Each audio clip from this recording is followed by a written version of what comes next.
Bonsoir ou bonjour, hein, parce que je refais la vidéo parce que je l'ai pas enregistré ou j'ai fait un live, mais bon, bref, je sais plus comment j'ai fait, bref. Euh, alors c'est test, ça m'intéresse.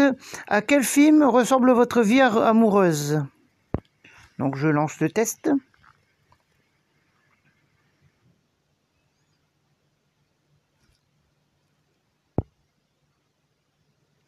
Ça va aller très très vite, hein, parce que comme j'ai déjà fait,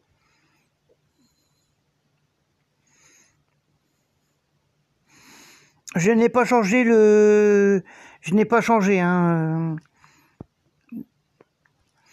Non, pour vous, la femme idéale, c'est quelqu'un avec qui vous pouvez avoir des échanges profonds, quelqu'un avec qui vous savez que vous partagez des valeurs profondes, quelqu'un qui vous acceptera tel que vous êtes, quelqu'un qui correspond à vos critères, qui m'accepte tel quel. Alors, votre dernière histoire d'amour s'est terminée parce que vous n'y étiez pas vraiment amoureux, vous n'avez pas les mêmes envies, le même projet de vie, c'est avec quelqu'un qui ne vous aimait pas. Vous vous ennuyez ensemble, vous n'avez pas assez de choses en commun. Donc moi j'étais ça ici. Vous n'étiez pas vraiment amoureux. On va dire ça. C'était ça plutôt. Les filles sur qui vous avez tendance à craquer. Les filles un peu névrosées, les grandes romantiques, celles qui vous résistent, les séductrices pas trop fiables. Moi j'avais mis celles qui vous résistent. Vous pourriez résumer votre vie amoureuse par surtout des histoires courtes et des espions, des histoires intenses et des grosses déprimes, peu d'histoires et beaucoup de rêveries, et quelques histoires d'amour. Moi j'avais mis peu d'histoires et beaucoup de rêveries. Question suivante. L'amour de votre vie. Vous ne savez pas trop s'il existe, vous en avez une image très précise, vous croyez savoir qui c'est, vous ne croyez pas que ça existe. Vous ne savez, je mets, vous ne savez pas trop s'il existe.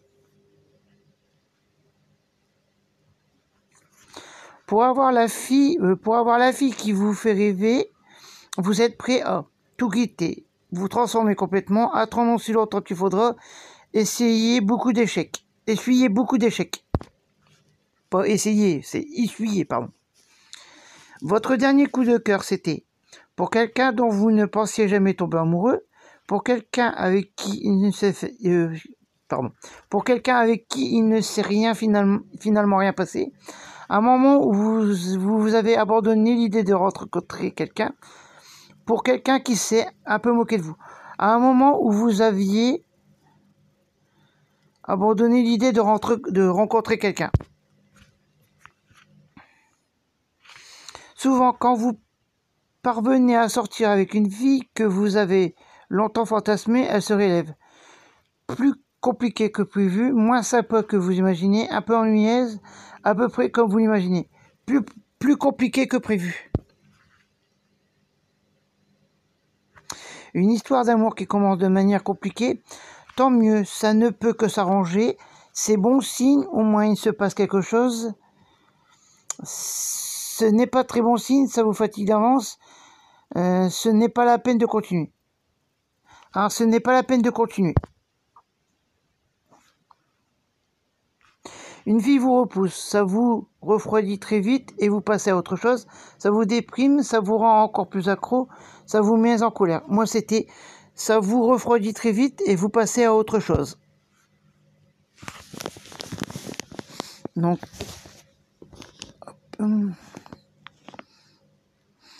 ah oui, donc, pardon, ça c'est ici, donc c'était bien moi. Continuer. La vie amoureuse de Ludovic ressemble à Happiness Therapy. Quand Ludovic Creton cherche activement l'amour, il ne rencontre personne qui lui plaît vraiment. Et ça le déprime complètement. Point. Mais dès qu'il abandonne l'idée, parce qu'il n'y a plus le temps, virgule, ou pas le moral, virgule, c'est à ce moment que l'amour se pointe dans sa vie, virgule, le prenant totalement par surprise. Point d'exclamation. Alors si Ludovic apprenait à être bien tout seul et à s'assumer, virgule, sa confiance en lui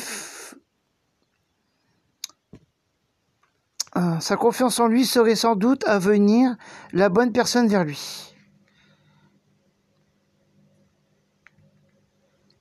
Allez, bye!